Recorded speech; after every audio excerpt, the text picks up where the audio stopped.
Good evening, fans, and once again, it's your boy Sundance Kid. We're on another issue of Words with Nerds. I have two special guests. One is the Mexican version of John Wick, and the other Italian stallion version of Lex Luthor. Gentlemen, thank you for coming over. You're welcome. Thank you so much for having me tonight. Anyway, That was pretty good, though. I'm not gonna lie. I got a better one. You gave me nothing to work with. Fuck both of you. I got a better one. I got a better one. How about hey, Hey, somebody get me Super Guy. Where's the Super Guy? Hey, oh. I got a lot of green stuff I want to give him, and let me tell you, it's not arugula.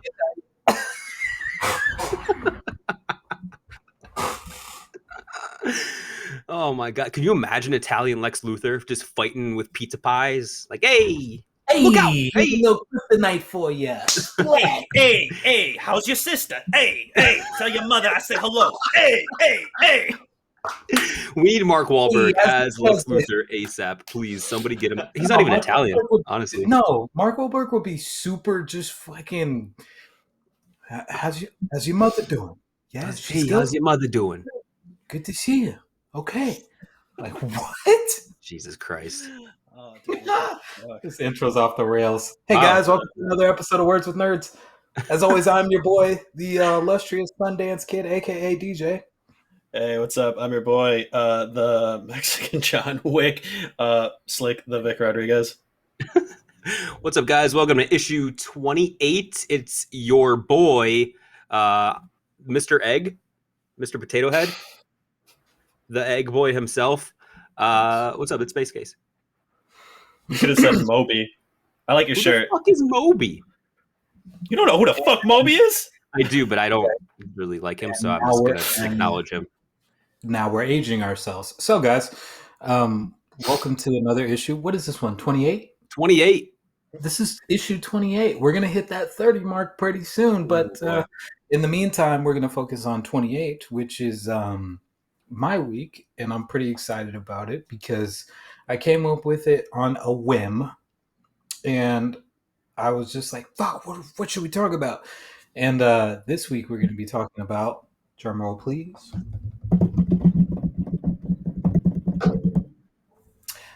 sci-fi / space movies. Heck That's yeah. right. That's yeah. right. And I was so excited that you guys were excited about it with me. Dude, of course I'm excited about space things. As always, I don't know what you're doing, Dr. Robotnik, but can you stop twirling? Seriously. Your I'm just so distracted by Victor playing with his mustache right now. Villain? Yeah. Playing with my beard. Hey, don't shoot my dog, you know?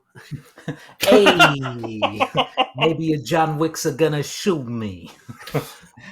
Listen, they're giving me too many movies. All I do is kill people. When am I going to stop killing people? Hey, Orale Holmes. Jesus Christ.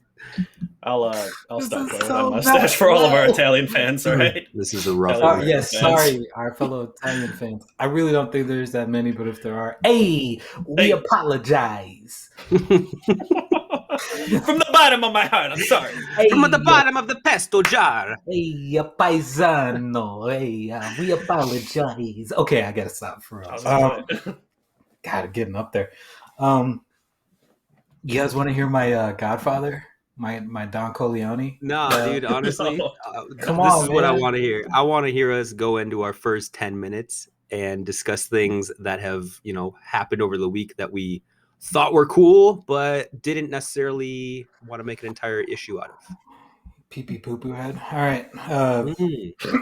What subjects do you guys have for that? Because I have nada. I'm just here to listen. I'm a vessel. Victor had one. He was saying, hey, I got something I want to talk about. Yes. Victor, what it was. Slick Vic, what's up? Yeah, what's up, dude? Oh, yeah. No, I got nothing. You got nothing? I'm the only one. You got nothing? Yeah, I got nothing. All right, let me hear. I got something that we can talk about real quick. Today, you guys know me. I'm a big Poke nerd, and today the Pokemon Company dropped some really cool info. So if you guys have been following the news, you guys have known that Pokemon's going to drop a lot of content within the next year or two. One of them is called Pokemon Unite. We've been seeing the name flashing around. We're like, what the heck is this? Pokemon Unite? What is this? And finally, today we got a definitive answer on what this is and what we can expect. And I believe they also released the release date. They gave the release date today. So what Pokemon Unite is, it's going to be a multiplayer online battle game. It is going to be 2 teams of 5 players, and then they've got a split up map into 2 halves with multiple teams trying to control each half and score points. So I'm looking at this and I'm like, hold on. I like Pokemon a lot. You guys have heard me talk about Overwatch No. many times. This is like Overwatch meets Pokemon, it sounds like. And if that's actually the case, if I have it correct, I'm pretty excited. I think a lot of Pokemon fans are going to be excited too. The trailer for this is really cool. I'll plug it in as I'm talking here so you guys can see what I'm talking about. Yeah, it looks super fun. There's some sort of like new energy system that they shoot back and forth to each other that causes them to evolve and devolve. And obviously the stronger types, stronger evolutions get more points or they're more powerful. So the fact that you can devolve and kind of counter people, that'll be fun to see. So yeah, man, Pokemon Unite got some solid info today. Actually got a lot of info on like a bunch of Switch games. Metroid, new Metroid, all sorts of Breath of the Wild 2 was confirmed. No, official info yet, but a lot of really cool info this week for Nintendo Switch fans out there. I see you guys are so excited about Nintendo No. Switch. I'm just we've been doing the don't interrupt thing, so like I'm just trying to make sure you're done okay. Before I express my happiness for this, I mean we're all '90s babies. We 90s kids, and we understand that like the significance of Pokemon whenever we hear it come up, and that actually sounds pretty cool. I think they're taking a page from that playbook of Overwatch, because it sounds like, based off of what we talked about in the Overwatch episode, very similar. So that's pretty dope. And as well as all of the things that you just said for the Switch, what is happening? Do you have to kill somebody? You heard that, right? Yeah, but don't worry about it. It's probably a ghost or something. Well, now I'm worried for you, but it's I fine. live off a busy street. There's a lot of cars. I apologize. I'll try to edit the sound out if we can. So the Slender Man in the background's normal? Mm-hmm, honestly, rather you than me, because like at this point, black dude not happening in a horror movie. So no, I'm really excited about Breath of the Wild 2. Hell yeah, The trailer dude. that they announced, the trailer that they had, the trailer announcement, the announcement trailer when they came out with over a year ago was. And Breath of the Wild is one of the best games that I've ever played. It's definitely in my top 10. So I'm pretty excited about all that. Vic? Absolutely. Victor, do you have a Switch? No, I don't have a Switch at all. I don't. Because I know David does. I was curious if you had one. I'm not a big PS4 and Switch. I'm not a big like. I'll be honest. Video games, it takes such a long time for me to get into them. So PlayStation, I'm still very much into that stuff because of growing up with it. Pokemon, I'm still into it. You guys know I collect the stuff with Amanda and such, but I can't. I couldn't see myself getting a Switch, so I didn't get it. There weren't enough games that appealed to me to where I'm like, I want to get this for the Understandable. birds. Understandable. No, not understandable. Okay. To each their own, everyone. No, don't let him off the hook. All right, Vince. I'm gonna call my cousin. Be like, hey, this guy doesn't have a Switch. Don't fucking start. Is he gonna get it to me? Is he gonna be like, get him? Get him. Anyways, we're done with the small segments. On to the big stuff. Now, I asked both of my colleagues here to pick 2 movies from the science fiction / space genre that they thought would, is that would make the cut. I already have my 2, but I flipped a coin before this to see which one of you would go first. But I'm gonna do it again, and just because whatever, it's an episode. No, don't just let me do it, okay? No, sorry, I was gonna make a really dumb bald-headed joke and say, "Am I heads?" If choose, punch him. Don't Just indulge me. punch him in the face. Okay, Vince's heads and Victor your tails. Because come on, fucking look at you. All right. And we have heads. Oh snap! I'm leading this off. Vince, I'm gonna need you to lead this off and let me know. And just so you guys know, science fiction / space. I mean, it has anything to do with science that isn't made real yet. That is the whole thing of science fiction. Science fiction is science that hasn't been proven yet, by definition. And space. I mean, if I have to explain that to you, we have a bigger issue. So, Vince, hit us with your very first pick. Yeah, absolutely. As Victor's getting served over there. That's how you do. Production assistant in the background. Production assistant, yeah. That's So yeah, DJ, you asked us all to pick our favorite science fiction space theme movies this week, and I didn't even realize how much science fiction I watch until you asked me to pick two of them. I was like, all right, this should be easy. This is like, I've seen quite a few, but then to pick two, I was like, oh no, what do I pick? Right. There's so many. I was back and forth all week trying to figure out just two to do. I was at a bonfire, and I'll bring that up later. I'll bring the bonfire up later. For my first pick, though, I picked something that's pretty recent. It's been out for a couple years. This movie came out in where's my notes? This movie came out in 2018. It is directed by Steven Spielberg. It stars Ty Sheridan, and the movie is called Ready Player One. Ooh. Hopefully you guys have seen it. Hopefully everyone listening and watching has seen it. I'm not going to spoil anything just in case you guys haven't, but here's a brief synopsis of what Ready Player One is.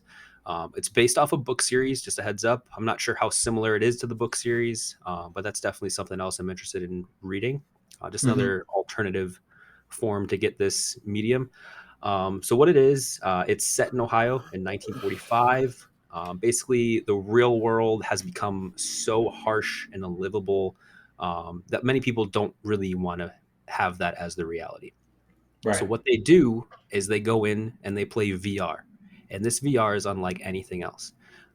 This VR, you can do basically anything you want. The sky's the limit. Your imagination makes anything possible in this. You can create your own avatar, go on side quests, build your character, earn currency that you can spend in the game, all sorts of crazy stuff. Like, it goes as far as you can earn money that translates into the real world, but only to invest into the game itself. You can buy bodysuits and tools and stuff. It's pretty badass. So what it's called the Oasis, this world. And a lot of people go on and they play with friends and stuff, and it's a lot like real gaming today. You'd log on with your friends, and I could be here with you guys and we would look completely different. Like, I would have a blue mohawk and Victor would be a fucking werewolf, because low-key he actually is a werewolf, and David would be, I don't know, what do you want to be, David? I'd honestly just be me. You would be Thomas the choo-choo train, but like super buff and jacked. I got something. I'm about to rail you, bro. Fair enough. I got something. Fair enough. Like, you had really distinct things for us. You're like, you're a werewolf. You're Thomas the Tank Engine with muscles. Me, the craziest thing, blue mohawk. Yeah, I was like, you made us completely different fucking characters. See, that's what happens, dude. This is why I need to be controlled and strapped down sometimes, because I start so logical and low-key, and then my mind just pops off. I'm like a firecracker, dude. Once I get hot, it's like, dude, chill out. You're being unreasonable. Vince, you're not being unreasonable. You're being the most honest and humble person ever. Angel. Hey, there's a Mechas cube. Can't wait. But yeah, team. Okay, go ahead. Sorry, didn't mean to. No, we're all good. So we're in this place called the Oasis. It's a VR world where most of humanity goes and spends their days. The creator of the Oasis, early on, you're going to find this out regardless, so minor spoilers, the creator of the Oasis passes away, and what he does is he leaves an Easter egg. And if you find the Easter egg within the game, you basically pick up the helm of the Oasis and you gain the entire control of the game. Mhm. So obviously everyone's like racing for this shit, literally sometimes racing to get the Easter egg to gain control over this.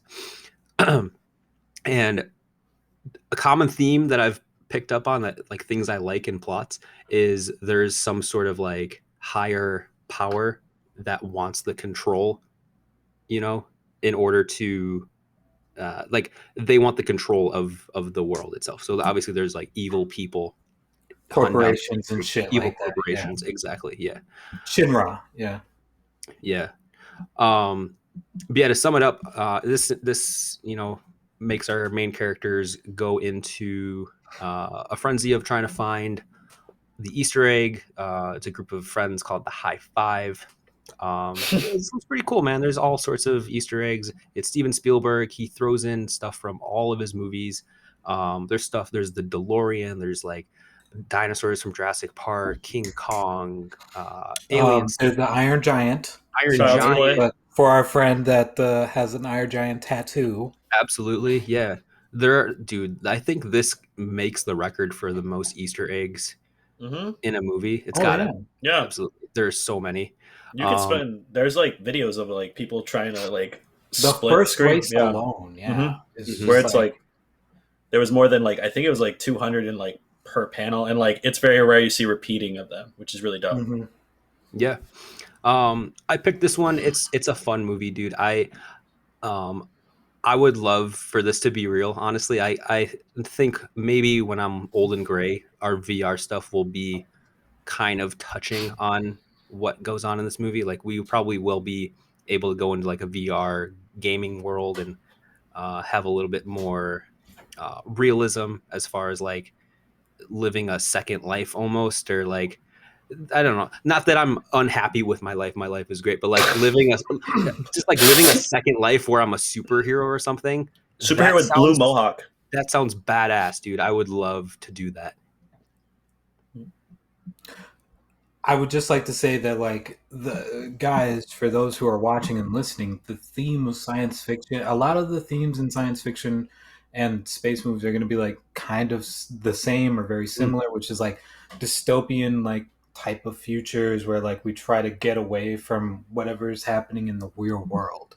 So a lot of Yes. stuff is going to be like escapism and kind of isolation, cyberpunk or biopunk or anything kind of like that nature. So if you hear those reoccurring themes within whatever movies we're talking about, if they overlap, that's a big thing for science fiction type movies. So to that point, Yeah. I think that is a dope fucking choice. Ty Sheridan is amazing in that movie. Victor, any He notes? is, man. He's amazing in a lot of things. I I don't think people are familiar with him as much as they should be. Um, he does a lot of really cool work. Definitely, he's one of those kids that like if you see his face, you're gonna be like, I remember that kid from this movie or this movie or this movie. But people Mhm. don't know the name Ty Sheridan. I think it'll come eventually in his career. He does a great job in a lot of things he does. This one, he kills it leading the role. Um, but yeah, man, that's my first pick. Um, One of my favorite movies by Spielberg, and I think that's saying a lot because Spielberg is a household name at this point. Oof. Yeah, Okay. I just like the No. I modern get you. I get you. I get Spielberg you. rather than like the old school stuff. I think. Okay. I Wait, get you. what? What did you just say?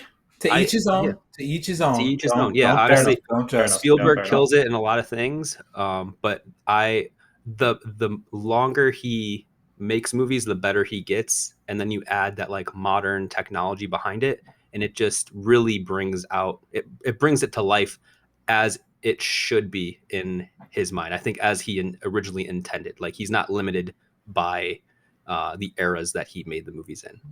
Did Okay. I have a question. Did he make? Did he write? The Ready Player One's a book. No, he didn't write this. He didn't write the book, but yeah, you're No, right. I'm That sure like, he obviously had a lot to do with like all the plugs though, you know. yeah. He was the plug. He was the plug, yeah. Okay. Victor, hit me with your choice, fam. Oh, so mine. We can get a little more into spoiler territory because the ones that I picked are a little older. I like the a little bit more of a classic. the classic stuff. So my pick for one of those sci-fi space movies you should check out is the movie Galaxy Quest. Bro, that movie, it's brilliant. So the quick little synopsis of it is that the stars of a 1970s sci-fi show, now scampering through life in modern times, trying to make ends meet by appearing at comic conventions, specific conventions for it, are randomly picked up by aliens who believe that entire show was real, that they thought that those were historical documents. And the movie itself has an amazing cast. Sigourney Weaver, rest in peace, Alan Rickman, Tim Allen, and Sam Rockwell are some of the people that are in there. If you look through I have the whole cast sheet list right now. Dude, there are big name actors. On. Sorry. You forgot. Tim Allen, dude. What are you doing? I said Tim Allen. No, you didn't. You skipped him. Yeah, I said Alan Rickman. Oh, I must have skipped. Yeah, Tim Allen. Tim Allen's in it. Buzz Lightyear. He's the main character. Buzz Lightyear, fam. Buzz Lightyear to the rescue. This movie became Rainn Wilson. Dwight from The Office is in this. Yeah, he's a background character, dude. He's not even you. You have to pay attention. He's one of the extras in the movie. Oh. Like, it's one of those that when you see it, a lot of people started their like careers kind of in this movie. Justin Long. Oh yeah, that was his second starring role in it, and it's such a great movie that there is a documentary about it, how it became a cult following. It had a cult following. The documentary is Never Give Up, Never Surrender, which is the motto that Tim Allen's character spews out. And the whole documentary, you see, this movie came out way too early. When it originally came out, it came out way too early. It came out in 1999, and this is before the whole nerd culture kind of took off, where it's like, me and Vince have gone to cons. We're taking David to a con. Now you go there, it's like 80 plus people, 80,000 people. Like, there are times where you will walk in there and it's like bumper to bumper. But I remember going to cons back then, dude, it's like a little hallway and stuff like that. So it kind of came out during that time. And it also came out during the time where parodies weren't that well known. It was made on a $45 million budget, and original release, it only made 90 million. So there were sequels planned for this. There was a TV show planned for this, for the whole show, but it just they didn't have the reception that they do now. The movie's brilliant. Ebert and Robert said that this is one of the top 4 perfect movies that they've ever seen, and the cast of Star Trek, the New Generation, and even the one with Patrick Stewart, they both, in the documentary Never Give Up, Never Surrender, they both say, we should have done this movie. We should have done this movie, because the whole movie follows the plot of a bad sci-fi show that turns out to be real. And Patrick Stewart goes on saying, he's like, I would have done this movie in a heartbeat if they asked us to do it. Yeah. So it's one of those things where, like, watch it, and even just the performances themselves, you realize Tim Allen knows how to act. It's one of those campy movies that mixes in such good actors that you're just gonna fall in love with it. There is no like quiet beat. As soon as it picks up and the plot starts going, I don't know, reveal too much, because it's like, if you reveal too much, you do ruin the movie. But just watch it knowing that these people had fun filming it. You can see it, and you can see that they also brought their A game to it. My favorite performance is still in that movie, Alan Rickman, and then Sam Rockwell did like the second best out of the whole movie. Dude, Guy, he's like, he's like, do you remember my name? It's like, yeah, no, he's the guy that was in one episode, right? And he's like trying to get his fame that's owed to him. Yeah, he's what is he? He's the quote unquote red shirt. So in Star Trek, there's the red shirts that always get killed, and he's having a panic attack that when he's in the real thing, he's like, I'm gonna die. He's like, I don't even have a last name, and they're just like, it's such a fun bit. But I would say, awesome. It's funny because like there's that scene, when they're trying to like spoilers, but there's a scene, and him and Tony Shalhoub or whatever his fucking Monk. They're sitting, or 13 Ghost, and they're sitting there, and they're just like, he's just like, it's all right, maybe I'm just like the throwaway character, and then Tony Shalhoub's character is just like, he's just like, do you ever think that like maybe you're just like the plucky character? It's just like, no, I never thought of that. Oh, Sam dude. Rockwell is a national fucking treasure. Everybody in that movie Mm-hmm. kills it. Yeah, Because he's Bro. think great. about it. These are characters, these are actors who are in a movie that are playing actors from a TV show that have to pretend to be actors for fucking aliens. There's so many layers to that fucking movie, and I know Bro. they didn't probably mean all those layers or whatever, or I'm sure they didn't mean for it to be as big as it is for us, you know, the nerd culture and like the geeks, and you know, it came out in '99, man. Like that shit wasn't as popular as like you said, man. Comic Con and like the nerd culture as a whole, it it wasn't cool to be a nerd back then. And then Mm-hmm. X-Men kind of broke the fucking barrier and killed it. Like there are so many movies that are in that vein that Mm-hmm. came out way before X-Men, like Spawn or fucking Galaxy Quest and shit like that. They were made too early. If they were That's made anytime after X-Men, aka 2000, and Yeah. they probably would have been way popular. There probably would have been more sequels, yada yada yada. But so to your yeah. credit, I'm good. No, you're completely right, and you're entirely right because the reason why it was the Star Trek producers that didn't want. So this movie was originally intended to be a Star Trek movie, but yeah, it's on Galaxy Quest, the documentary. I was like, holy shit! It was originally written as that. My fucking notes, man. Like Well, you both have said things that I've written down or typed down that I was gonna fucking say for both of your fucking movies. Wait, I'm so sorry. so are we like officially not just some chumps on a dumb podcast now? Like we're actually doing research to try No, to I make think we're this actually more people's doing tomorrow. research. Yeah, I think we're actually doing Yeah, I research and think we're some of actually us being good at our spend like job. we multiple hours throughout our week looking up things to talk about and make it I watched wow. both of your choices Same. twice. I watched both of your choices twice. And I So was I watching the spent my movie with my glasses and I was like, yep. that's good, that's good. I spent my afternoon today watching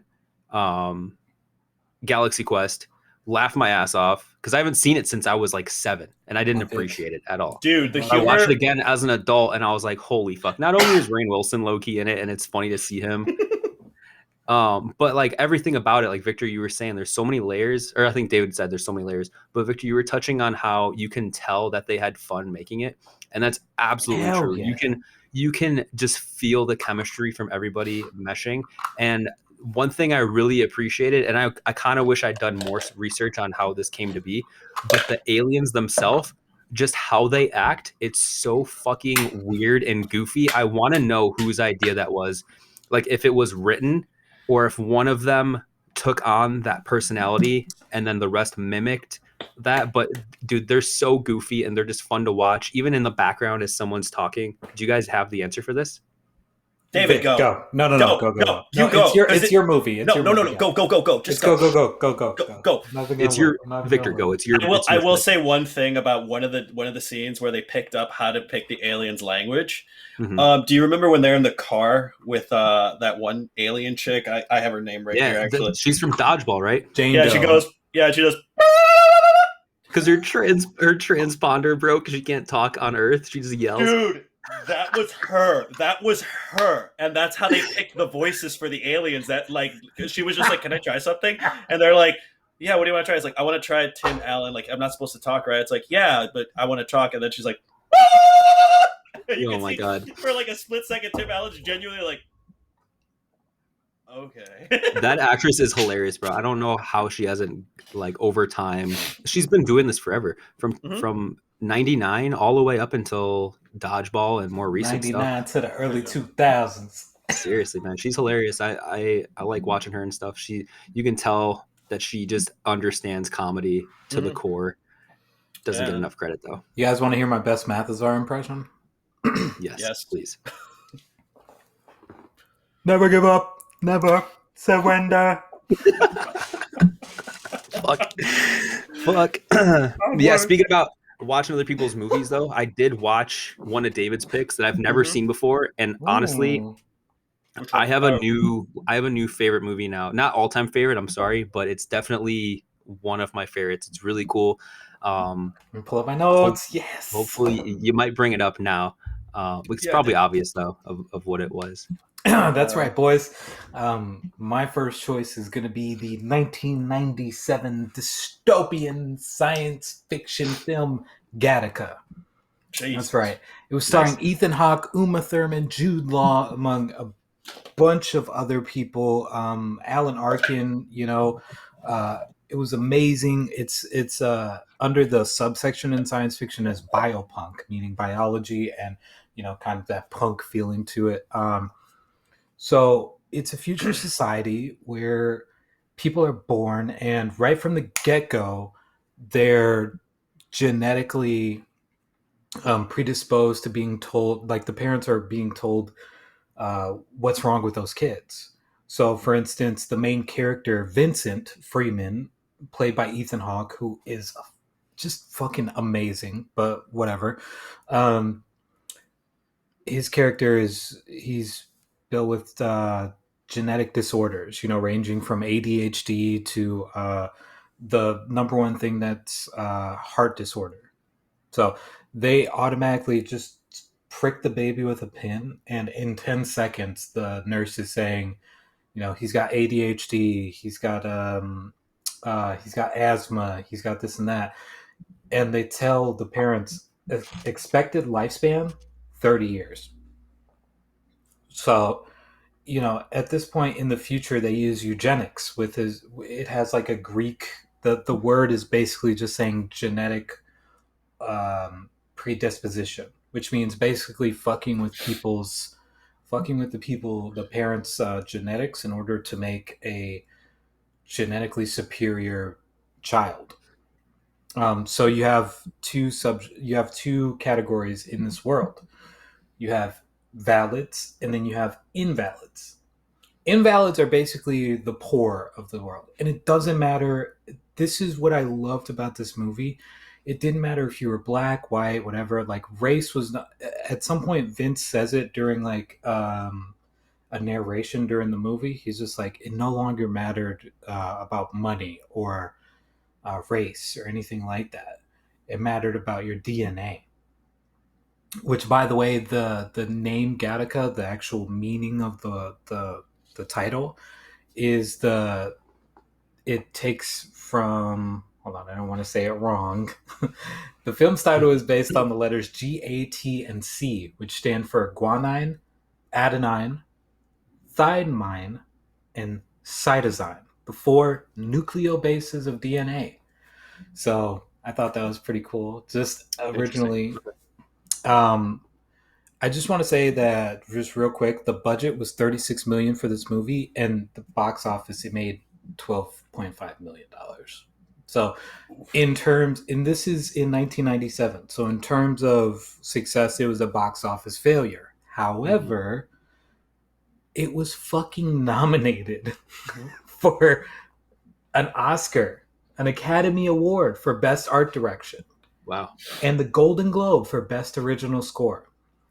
The guy who did the cinematography for the movie, and for those uninitiated, cinematography means like picture, how the movie basically looks, is the same guy who did the picturing and the cinematography for Harry Potter: The Order of the Phoenix. So if you watch it and you're looking at it, you're just like, this shit looks familiar. It's probably from that. Okay. So, anyways, long story short, Vincent is a character that is, for all intents purposes, genetically inferior. This is a world whereby people that, right from birth, are told you are superior or you are inferior. So the people that are superior get better jobs, obviously, and they're made.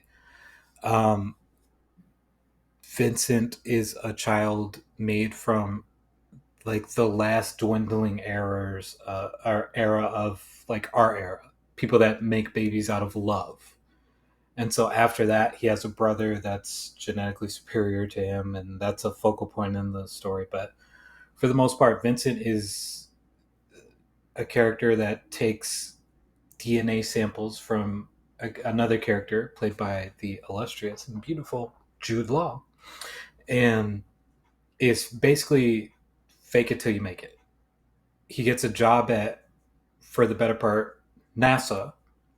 And he's just like fuck it, man. Like this is my dream. Like I have to do this. And I loved it just because it was something that it for something being so rooted into science fiction, it was a story about humanity and what you are willing to do in order to achieve your dreams.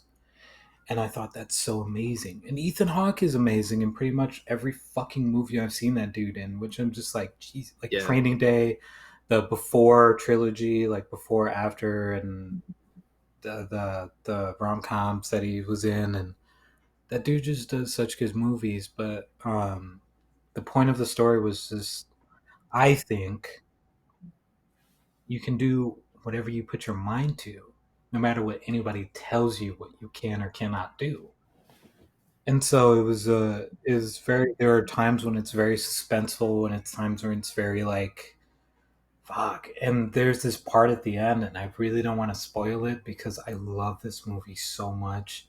And I hope whoever is listening or watching this will please take the time to watch this movie because it is such a Worth good it. payoff. Dude, $3 on Amazon Prime if you guys got it. $3 or Amazon Prime, or if you have a subscription to Stars, it's free on there as well. I was watching it today. It's such a good movie. It made me cry at the end because there's something that happens, and it's just like, fuck. Like the narration is amazing. It's beautiful. It's done by the character, and I want to hear both of your thoughts on it. I would really like that. So please, Vic, you look like you really want to say something, so I'm going to let you go first because So actually, Heads over there went first. so all in all, Ethan Hawke is the one who steals the show. And I was going to say, as soon as you were bringing it up, I'm just like, I feel like he's been one of those people that like you've seen him in these movies and he brings such an A game to like any role. And you could just be like, dude, you've done this since you were fucking young. Like, holy shit. Like it blows my mind. Like you look at this dude and you're like, I know exactly what you're talking about. Where you're kind of tearing up, but it's so, oh yeah, not spoiling shit. Oh yeah. But it's such an interesting, like, I've never heard of that movie until you mentioned it. And I'm like, I got to check this out before. Cause we all wanted to do that. And I was just like, holy shit, Ethan Hawke.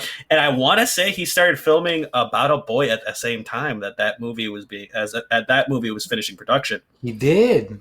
Yeah. That's why I was like looking at him. I'm like, why does he look very familiar right now? And then I watched About a Boy. I was like, the clip with About a Boy. And I'm like, oh my God, he started filming this right then. So yeah, that's all I wanted to say. Just a little note. Yeah, Ethan Hawke. Oh my God, man. I've definitely seen him in other things. I'm very familiar with his work, but this might be my favorite movie that he's in. I think this, in my opinion, this was his best performance I've seen. And going back to what Victor said, like, I didn't realize how young he was when he started acting. This kind of gave me a new perspective on Ethan Hawke and the seriousness that he holds throughout this movie. It's like a calm, methodical, almost sinister kind of vibe that he's putting off, but yet likable at the same time because you understand the character's drive and the motivations. That definitely keeps him likable. Tons of symbolism in this, which I really, really like. The staircase representing DNA with, referencing that without spoiling it. The silver metal turning gold, again, referencing without spoiling. There's so much symbolism in this. Definitely, like, as far as doing a dystopian kind of futuristic cyberpunk movie, and this is done in the 90s, I think they really did a good job at captivating the feel of all of that in the era that this was put out. So awesome pick, David. I'm glad you mentioned it. The only time I've ever heard Gattaca referenced is in The League when Rafi's getting shot up. He's like getting shot with the paintballs or whatever, and he yells Gattaca. I still don't understand the reference or even if it like correlates with each other. He didn't use it right. They even said it because Nick Kroll's character is like, why is he yelling that? Yeah, as soon as David said Gattaca, I was like, Rafi yelled that in the league, and now I need to watch this to understand Forever what he was saying. unclean. Forever clean. Yeah, great picks. Dude, 3 solid picks. I'm excited to see what else we come up with after the break. Super solid. David, why don't you take us away, man? This is your week, so you take us away. Fuck yeah. Well, look, guys, you've heard some pretty dope ass stories, but we're going to take a pee pee poo poo break because we're fucking tired. So we're going to wrap this up and we'll come right back for the second half of this episode and issue of Words with Nerds. Peace.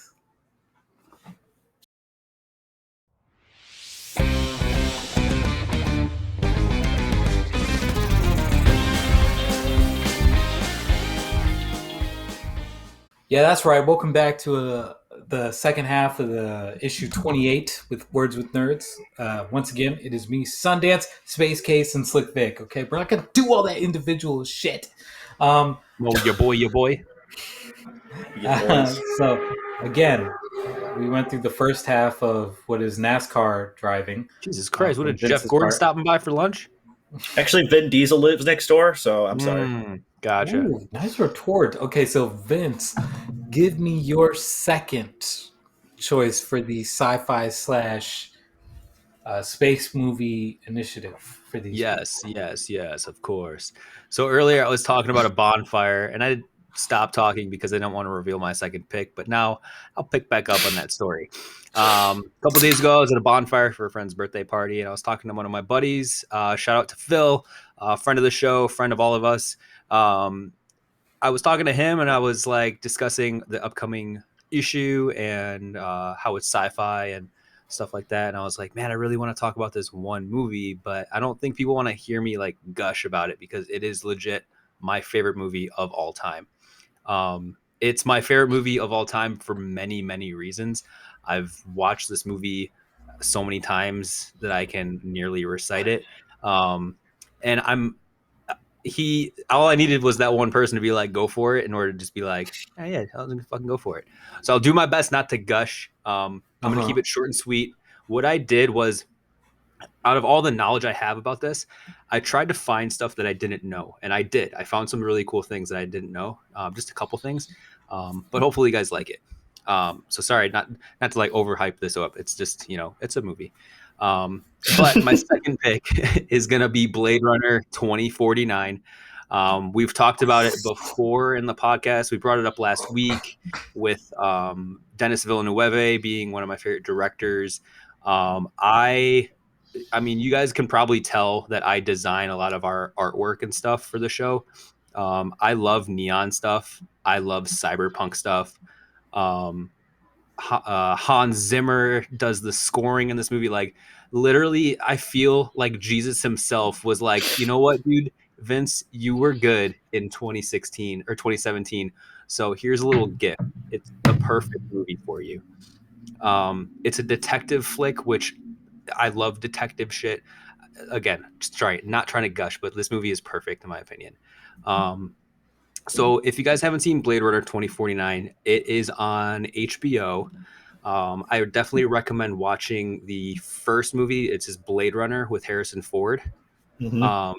It's not necessary. I skipped it myself, and I completely understood what was going on. But it's kind of cool to have that additional knowledge of the prequel. So a quick synopsis of what Blade Runner 2049 is. Again, it's directed by Denis Villeneuve, scored by Hans Zimmer, and it's starring Ryan Gosling. So Ryan Gosling plays an LAPD officer in the year 2049. He's investigating a farmer because they think he has ties with some sort of child being born. So they discover a body buried outside this farmer's house, and after investigating this body further, it looks like that body gave birth, which in this world is not really possible, or so they say. Most people aren't people, they're replicants. They're basically like AI, they're made by other humans, which is a specific character I'll get into in a minute. So once they discover this body and they're like, wait, they gave birth? Question mark. Things start getting weird. People start questioning their own being, their own life. How am I real? Am I a real human, or am I a replicant? Um, so Officer K goes through a ton of different things investigating this, and eventually gets to a point where he thinks that he himself is that child that they're looking for, that he might be human. I won't spoil it because it honestly, it's like I can't even brush on what it is, because I'm gonna just watch the movie, dude. Just watch the movie. Um, it's cool. Eventually, he crosses paths with Harrison Ford, who's in the original Blade Runner movie. Um, and he's basically trying to get more intel on where the child could be, who the child is, all that jazz. Um, Pretty sure I saw this movie in theaters with Victor when it came out. And again, not to gush, but the soundtrack alone and just the sound effects of this movie, all those like low drones of those like pulsating drones, and the high pitched kind of like, it's like a vibration, like a very high pitch vibration. It just gives you chills, man. Like the vibe of this movie, it's one of the few movies I've seen that has actually like made me get goosebumps, and it's because of the soundtrack, I think. Um, so yeah, all this rolled into one movie. It's such a sick movie. I think Dennis Villeneuve, as I said last week, um, does such a great job with cyberpunk shit. Like, he is, in my opinion, he's like the master of cyberpunk stuff at this point. He just nails it every single time. Um, it won two Oscars. Um, so like I said, I was trying to find stuff that I didn't know about this already, and I found a couple things I thought were interesting. Um, the opening sequence is Dave Bautista and Ryan Gosling, and they get in a big fight scene. Um, this fight scene was originally supposed to happen in the original Blade Runner with Harrison Ford. They scrapped that whole scene. They kept the storyboards, and then they re filmed it for 2049 instead, which I thought was pretty cool. Like, this scene that they filmed in 2017 is from, when did the first one come out? In like the 80s, right? Late Mm-hmm. 90s. No, Yeah, early 80s. Or, yeah. early 80s. Yeah. Um, that I thought was really interesting. Something else I found out that was really cool was the creator of all these sentients, the replicants. He's played by Jared Leto. He kind of plays like this god character. Mm-hmm. That character was originally casted as being David Bowie, but unfortunately, David Bowie passed like 6 months before they started filming. So they recast to Jared Leto. And Jared Leto, again, like with everything he does, just knocks out of the park. Mm-hmm. But yeah, man, that's my final pick. This is definitely not only number one films, but number one sci-fi movies, in my opinion. No, I remember going to see it with you, um, and you were just in complete awe, and you were just like, "This movie kicks ass!" Like, holy shit! And when we were done, you were just like, "I love that movie," and I'm like, "Yeah, I still like the first one more, but it's a good movie." And you're like, "There's another Blade Runner."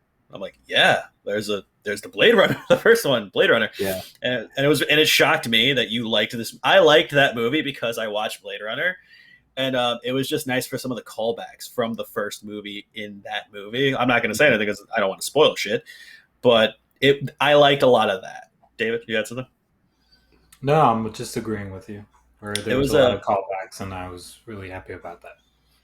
yeah, it was really it was during the height of the Gosling era, where like Mhm. Ryan Gosling was in every goddamn movie and he was doing really When the fucking well. height, And the easy. height is it? No, the height was Drive. Okay, Drive was Mm. or Crazy Stupid Love, but Crazy like, Stupid Love. That's a good one. But this is like the one of the Gosling movies that when I see it, I'm like I forget this dude can like be charming, and then I forget that this dude can genuinely play like these kind of creepy, not creepy, but very like stoic. He was yeah, very stoic is the best word to describe it, and he carried that. Yeah, he carried it really well. That movie. Yeah. All right. It's a very quiet movie in the sense of dialogue. There's not a lot of dialogue in some of the areas, which definitely inspires me in like a creative way. Yep. When I kind of do my shorts and stuff, I do like that like silence where you don't need dialogue. You just Mhm. feel the emotion. And Gosling absolutely knows how to do that, where he can just with his face and everything that he's doing just makes you feel what he's feeling without Mhm. saying a word. And Mm-hmm. I just thought it was amazing. Mm-hmm. It was. Mm-hmm. Yeah, I agree. If you want to get me to shut up for like 2.5 hours, put Mm-hmm. Blade Runner on. Done Mm. deal. Like a fucking little kid, like just I like am, bro. I'm a little kid when you put this We're movie on. just I'm just like, like, seriously, just I'm in front of the TV. My eyes are wide, and I'm just like, this is amazing. speaking of like eyes wide shut, Victor, shut up and give me your second choice. dude, I love that What a transition. transition. I love it. Yeah, Jesus Christ. Just added in here. So my second pick, like I said, I like the older flicks a lot more. Most of the time for any sci-fi shit, so any sci-fi or a space theme thing. So my pick is the 1982 classic, The Thing. John Carpenter's The Thing. Mm. Um, Dude, there's so much to talk about this. If spoiler alert, but not really, because this movie's been out for quite some time, and that like there are film classes on this movie because so the There whole are. movie, the whole movie follows an Alaskan American team. Um, the cast is like an assortment of people that you probably wouldn't know, but there are two very well known actors in there, being my boy Kurt Russell, the man who's been in just so many from Escape from Everything. L.A. Yeah, everything, and then one of the most iconic voices you'll ever hear, T.K. Carter, Mister Goliath himself. The hand slaps are so Sorry, real right now. Keith David. Keith. No, it's hold on. Why You said am I? Goliath himself. I thought it was Oh, Keith David. yeah, my bad, Keith David. Sorry, my bad. Put some Confused. respect on Keith David's name, dude. All What the right, fuck? Keith David. Keith David.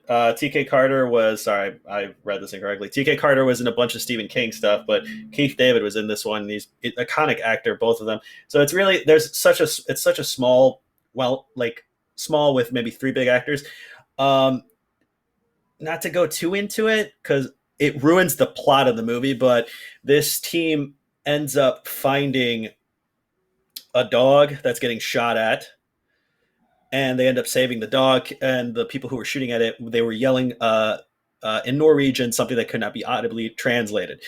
The dog is a parasitic alien that will assimilate a person, and that person will have all the memories of the original thing that's assimilated, and it'll try to keep infecting other people. It only needs a little bit of it inside of you to completely infect you. The whole movie itself, like things were done in this movie, certain filming techniques that were applied to future movie projects. For most directors, they could reference this movie. Like you could talk to any well-known science fiction or even horror movie creators, and they will reference back to this movie. When this movie came out, it was critically hammered. This movie did not make back its budget. This movie, they told John Carpenter, "You ruined your career." It came out the same year that E.T. came out. Hmm. So And that came out the same. I didn't want to say this earlier because I don't want to spoil your last pick, but it came out the same weekend as the original Blade Runner, and mhm. both of them didn't do well at all in the box it's office. it's because those movies, and I'll touch back into that too. Those movies came out during the time where it's like people really wanted cookie cutter happy stuff. They wanted our ETs. They wanted our the future's going to be great, like kind of like Marty McFly esque stuff. Mm. So when these movies came out, especially this one, they were just like, "This is terrible. No one's going to like this. This is garbage. Do not go and see this." And a lot of the actors thought that their careers were done after this. So it was just a really weird thing because after I think it was Ebert and Robert I reference them so much. Robert said that this was the worst movie he's ever seen, and then 10 years later, when he watched it again for like a re-release, he admitted to the fact that he's like, I think I judged this movie too critically. Fucking of Like, course he did, bro. Man, yeah, because fuck reviewers, man. Honestly, no, dude. At least honestly, he was cool enough to admit it, though. yeah, he came back and he's like, I compared this to the ETs that came out, ET and Alien, where it's like you have this form about it. Not to reveal too much, but like the body horror in that, I'm sure it would have made anyone, like if we watched it and we had those sensibilities back in the 80s, we would have been like, oh, this is garbage. Like, hell no, what's wrong with you people? Like, this is crazy. But if you watch it from like strictly a story standpoint, it's a very tense movie because you got to understand that even the person who's infected with the thing, infected with the parasite, won't know that they are infected until they're put into a situation that they have to show what they are. And John Carpenter admitted that he wrote that because during that time it was during the AIDS epidemic. So it was kind of his like nod and respect to that time frame where he's like, this is a scale. Yeah, he's like, this is what's happening right now. This is a beautiful story. And it's so weird, like going back to like a lot. Kurt Russell almost died in that movie. Like in real life, he almost died. There's spoiling one scene. There is a scene where one of the aliens shows itself and it kind of runs out of the facility and it's kind of falling in the snow after being burned. And then you see Kurt Russell do like this. He's like, "Go to hell," and he lights a dynamite and throws it in there. And you could see the outside shot where you see Kurt Russell throws it, and then when it explodes, he flies back through the door. That was Kurt Russell throwing an actual live stick of dynamite. What are they doing? With the 80s, man, they'll do anything. They don't give a fuck. So, he fell out of here. So we have to continue this right now. Don't worry. We'll get him back at some point. Yeah. So it's really funny because they had to stop filming for 2 weeks. They had to stop filming for 2 weeks because Kurt Russell had a concussion. And they were like, yo, you almost died. Like he even said, he's like, I got thrown back in there. It was Terrible. I'll tell you right now, so you know. It's like he's thrown back in there, like Space Case was. Dynamite, and I got blasted out of the chat, but now I'm back. Do you have a concussion? Because Kurt Russell, they had to stop filming because Kurt Russell had a concussion They had to stop filming for 2 weeks because he had to recover from that, and I believe it's either a broken rib or a bruised rib that he had because he flew back. So the movie itself has so much just power in the horror genre that if you watch the new It, the new It with the one that came out in 2019, right? Bill Skarsgård. Bill Skarsgård. The body horror stuff that you see in there, the director of the movie said he's like, I based a lot of this off of a lot of it off of John Carpenter's The Thing. Even the head spider that one of the characters sees, that's a straight nod to John Carpenter's The Thing. Like he said, like that was my nod to that amazing movie.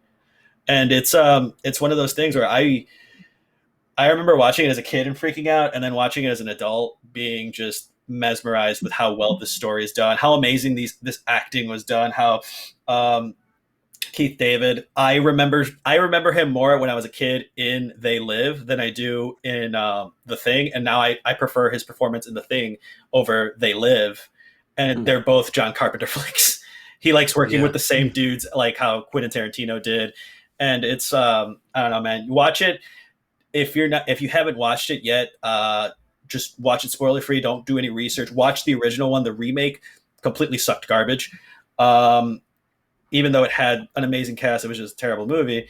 And it's one of those pieces that you just watch and you're just like, this dude did a great honor, just like talking about an epidemic that was happening and trying to put it in a perspective like that, and then just seeing a couple of amazing actors start their careers off in this movie. Also, almost dying in one. Sorry, I could go on forever about this. Sorry. So I think out of all 246 movies we're covering tonight, or this issue, this is the only one I didn't get a chance to actually watch. I definitely tried to squeeze it in. I just couldn't find the time this week. I did quite a bit of research to understand what the movie is and what happens and what it's all about. From my viewpoint, the practical effects in this movie are what really sells this movie, and probably in its day saves it. You know, I completely agree with you, Victor. It's definitely something that came out way too early. You know, not in its own time. I think if it came out today, it would be like pretty highly regarded horror, especially with the practical effects. I think the practical effects could almost hold up to things today, if you lit it and edited it in a more modern uh, standard. But yeah, the practical effects are something that stood out to me. The other interesting thing I found out about this was they had a bunch of music for this movie, and a lot of it got unused. So you're smirking, so I don't know if you might know this, but a lot of it didn't get used. So what they did was in the movie Quentin Tarantino's Hateful Eight, they actually used all of the unused movie for the thing in the Hateful Eight. All the unused like music. Yeah, all the unused music for the thing they plugged in for the Hateful Eight that came out like 4 or 5 years ago. That makes sense, and that's actually really dope because you can tell it's kind of the same like the same like just Vibe, a yeah. bump like that stuff. Yep. And that the music in that, if you ever get a chance, Vince, watch it, because even the music, the tone of it, you're like sitting there and you're uncomfortable because it's like the best example to put. It's like me, you, and David are sitting in a room. Something just happened, and you can't trust either of us. You can't. One of us is an alien, or both of us, and we're just waiting for you to let your guard down. It's a creepy, uncomfortable. The movie makes you purposely uncomfortable, and I fucking love it. David, sorry. I can see why you're afraid of aliens after watching clips from this. Like, no! If I was a young Victor and I watched this, I would 100% be afraid of aliens. It's terrifying. No, it's not because of that. It's because of ET. Like that whole fucking movie, I was rooting for the government. Like I was like, "Yo, come on, fuck him up." No, let's finish this up because that bullshit. I've heard that same conversation before. It is such bullshit. You're afraid of aliens? I know. Yeah, no, we're not going into it. Ever? No, Oh no. David, what do you want to say about the thing? I'm not gonna let this man shit on ET. Yeah, dude. ET phone home, bitch. No. No, fuck that. My final choice, my second and final choice for our is it category. The neck? If I can explain, 2 seconds. 2 seconds. Yeah, and it's actually a real thing. So Steven Spielberg, to make E.T., God bless that man, because we're talking about directors that we all kind of idolize to some degree. That dude went around to, I forgot, it was like 50 to 60 people who said that they've been abducted by aliens. And he brought a composite sketch artist with him. So they sketched out what they all saw, and then he put that all together and made E.T. So E.T., like, for some reason, just visually, I'm just like, this is uncomfortable. I don't like this thing. I don't trust this thing. That's what I'm afraid of. I can't watch E.T. If you guys ever want to scare me, bring an E.T. toy in front of me. I'll freak out. David, what's your third choice?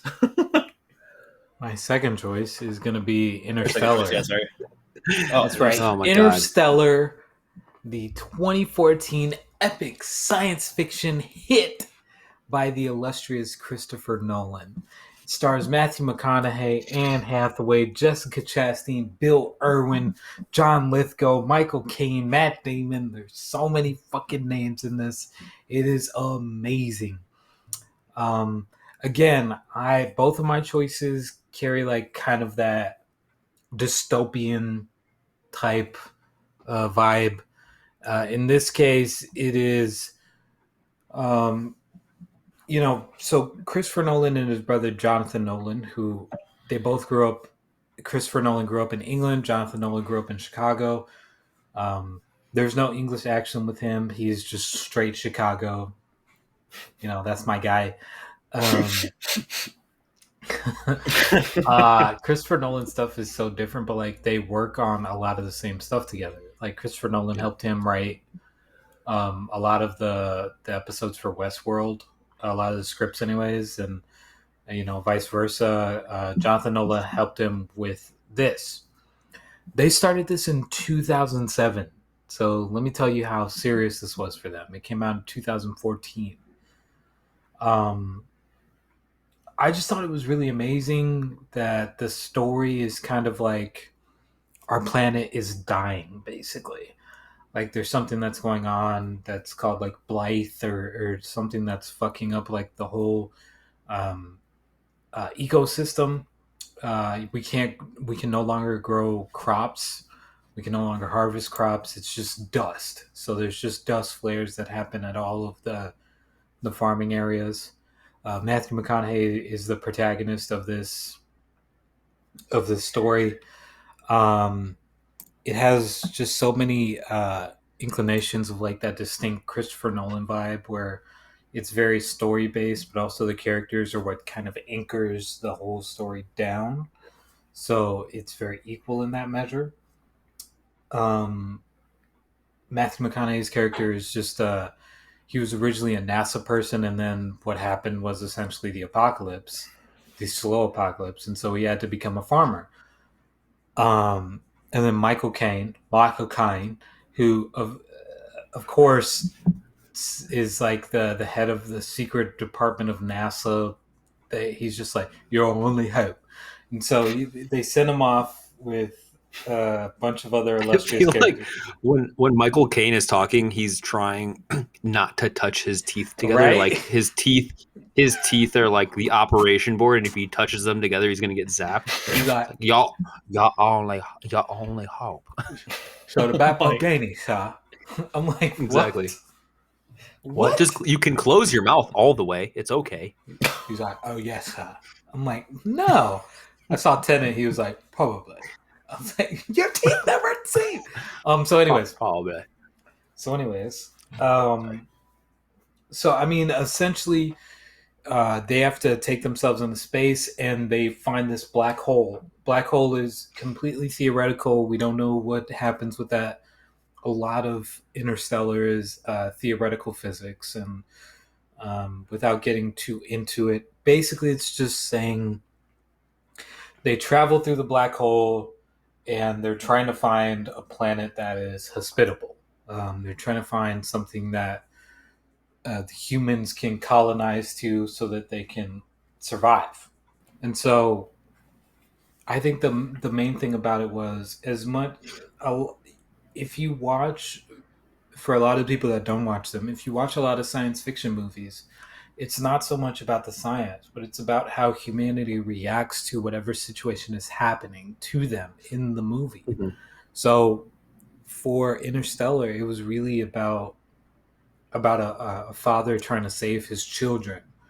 It was about humanity and how they destroyed pretty much their past and how a small group of them are trying to save their future. And I really like that sentiment in a lot of the science fiction movies that I watch because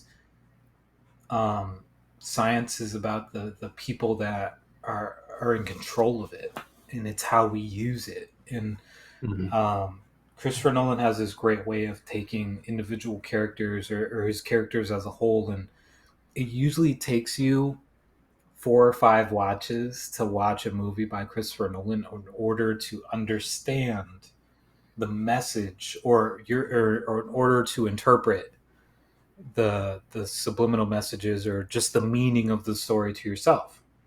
Yeah. As I was watching it kind of plays as a horror movie because space in and of itself is a horror setting. It's dark, it's vast, we don't know what's out there. It's so undiscovered. It's terrifying, and I really love the fact that Hans Zimmer and Christopher Nolan have such a close working relationship because I read a story, and I don't know if it's true, but they eventually went to Hans Zimmer for this, and they gave him just a scenario. They said, "This is a scenario. Play something for it," and he played on an organ. And it was they didn't tell him that it was for any particular movie or anything like that. He was like, "This is a scenario, go," and he played it, and it was hauntingly beautiful on an organ. And if you watch certain scenes, and I'm gonna send this to you guys personally, but there's this one track that I love that it's haunting, bro. Like there's this subsection of music called hauntology where it sounds like very, caretaker Yes. Leyland Kirby esque, and it's very, it sends shivers up your spine.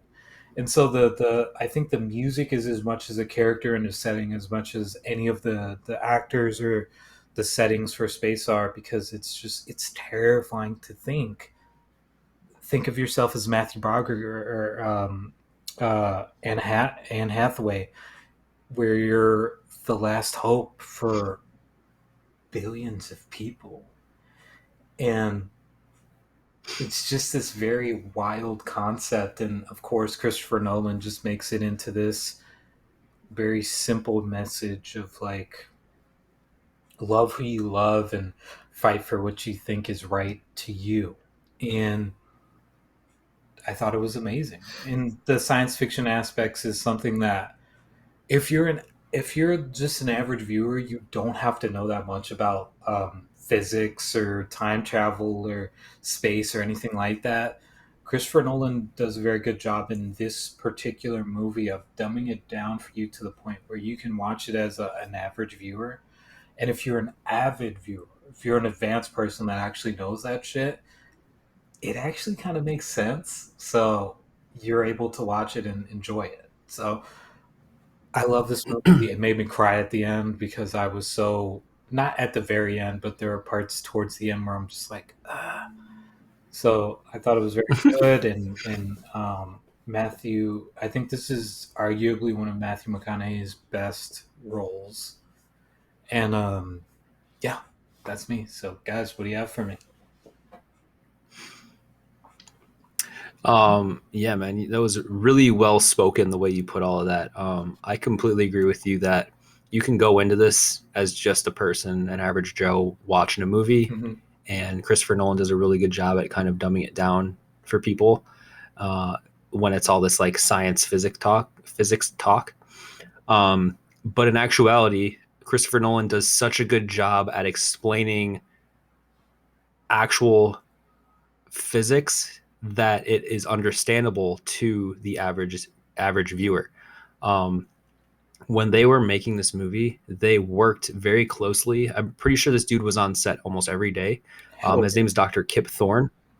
He basically like wrote the basis of Interstellar and like worked with Nolan hand in hand, confirming that everything would make sense as far as we know it, as far as like the most advanced knowledge of space and physics goes. So this is as far as science fiction goes, like this is pretty accurate as Mm-hmm. far as science fiction goes. Like everything is pretty close to what would play out in a real life scenario. Um, this was also the very first movie that, again, as we know it, um, accurately showed a black hole to what it actually is. Because before this movie, people were just like, I don't know what a black hole looks like. Maybe this, maybe a fucking black donut in space. But then Interstellar came along, and you see a black hole, actually, what it looks like, and it's pretty cool. But yeah, it just goes. I appreciate this movie. One, it's a Nolan flick. He's an amazing writer, amazing director. They made it believable, made it very close to actual knowledge as they could. And I completely agree with you, David, man. Like, this is one of McConaughey's best films. He kind of breaks his own mold Mm-hmm. in this, where he plays a character where like you don't typically see him playing. There's another movie. I don't think it's not Lighthouse, but it's a movie where he's Mud. like a fisherman. Serenity. Is it Serenity? Mm-hmm. I forget the name of it, but those are the only two movies where he actually kind of breaks his own mold and plays someone out of his normal wheelhouse of characters, which it's cool to see. I do think that he has range and he's a great actor, but he just doesn't flex it as much as he should. Those Lincoln commercials, man, they only get you so far. Oh, I forgot. Yeah, Oh my god, he we did like that. the way this drives. I forgot about that. Oh. Vic. What's good? What do you got for Uh, me? I like the movie. I actually did. I will say this. Uh, you're a big fan, and you captured it beautifully. Um, I think Matthew McConaughey did steal the show for me the entire time I was watching it. And I'm a big. It's weird. Any father child stories kind of like that. Like I kind of it resonates really Same, hard with same. me. Yeah, right. So and the underline that movie has like so many kind of it has a lot of layers to it, and one of the big layers to it, yeah, that's why I got my Iron Giant tattoo with No, my dad. no. Um, so that movie, one of the big layers of it is it's a father doing what he has to do. It's like a father thrusted into the situation where it's like you have to do this if you want to truly save her. You have to do this, and he's just like, fuck. And then watching those moments where his heart is breaking, like no spoil. One spoiler, I No, guess. don't spoil it. Don't do Don't not spoil spoil the this Spoil one. fucking movie. no Don't no spoil this spoiler, one. but he has a breakdown, No. and it's like, No. and that scene, Yeah. holy shit! Watching that scene where you just see him having a breakdown, I was like, dude, this guy can act. And then watching Matt Damon do his thing again, like he's a good actor always, but the scenes where you see him in it, like he's a good actor. Most of the part, like he plays some really good roles. Like everyone forgets he was the We've original all seen Loki. Good Will Hunting and Rounders, okay? Don't fucking talk I'm to me talking about about Matt Damon. Dogma. I'm talking about Dogma. His Mm. best role.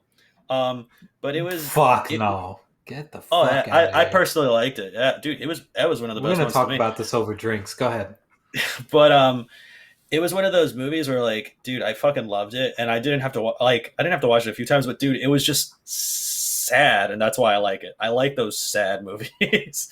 So you It's captured. very, very deep. It Mm-hmm. definitely puts you in your feels, Mm-hmm. which is weird because it's a science fiction movie, which David said it earlier. It's supposed to be kind of escapism, and it definitely helps you, or not helps you, but it definitely pulls you in that escapism feel. Yeah.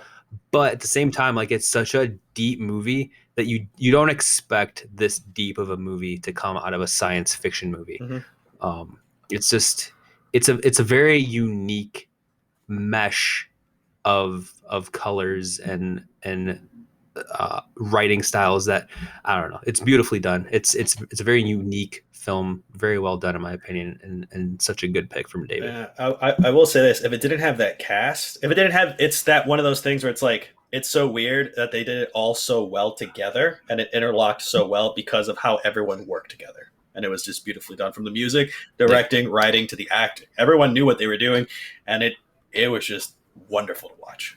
It just came together. absolutely. It's like how long has been. And also, I just want to point out that the cinematographer, basically the guy that's in charge of how the movie looks, has done other movies with uh, Nolan, but he's also Mhm. done very iconic type of movies that you think have a very distinct look to them, like Her. Um, Same cinematographer for that. Tenant. There's very 1917, right? 1970 Hacksaw Ridge 1920. There's a very distinct list, but Mm-hmm. guys, I think this was one of my favorite episodes by far. Mm-hmm. Like I know I say that about Solid every picks. episode. Mm-hmm. Solid pick. No, I this is dope because yeah, this is Words with Nerds, and we like to keep things nerdy and keep it in our wheelhouse and talk about anime and comics and all sorts of stuff. But like nerdism goes this far into science fiction and stuff like that. Like we do appreciate these escapism kind of movies where you can achieve the unachievable. You can dive into a world that's completely VR. You can have these monsters that are so tiny, and once they get into your body they completely take over, and now like you're the monster itself, or you can be diving into this space adventure that now you're the last hope for mankind, and all of this falls into being a nerd. And I'm glad that we got to dive into this and kind of like touch the outer crust of nerdism Grim. with this one. So Yep. definitely definitely a fun issue. Really enjoyed it. Yep. I think we all hit our closing marks, but I just Victor, want to do you say, want to? yeah, Victor. I know, I don't know if this is just a me thing. I like to kind of like hint at next week. I don't know. Do you want to say anything, or do you want to keep it a surprise for what we're doing next week? No, I actually let me stretch for a second. I want to just say what we're doing next week. So we've been recently touching on a bunch of stuff that we all hold near and dear to our hearts, and I love it. It's been so much fun. It's been great from talking about comics to these movies that are just that they hold personal spots to us, and we all got to enjoy it. And I just want to talk about something that I've been personally enjoying quite a bit. I know David has as well, and we're going to be talking about the Disney Plus show Loki. Mr. Tom Hiddleston is back doing his mischievous time stuff, and I do want to just have a quick little talk about it and enjoy it. Plus, we also might be showing off something new. So. Ooh, oh my God, I'm so excited. Yeah, next week it sounds like we're hitting kind of like back into like the mainstream things. So, hopefully people enjoy it. I know we're going to have fun depicting Loki. Yeah. But yeah, man, that's that. I'm ready for bed. Time to take us out. Guys, thank you for watching. I'm sorry. Guys and girls and everything in between, thank you for watching us this week on issue 28 of Words with Nerds. As always, I'm Sundance Kid. As always, I am Slick Vic.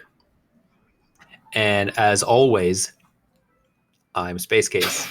And we're the Triple S. Thank you for listening, and we hope that you tune in next week. For now, you have a great night.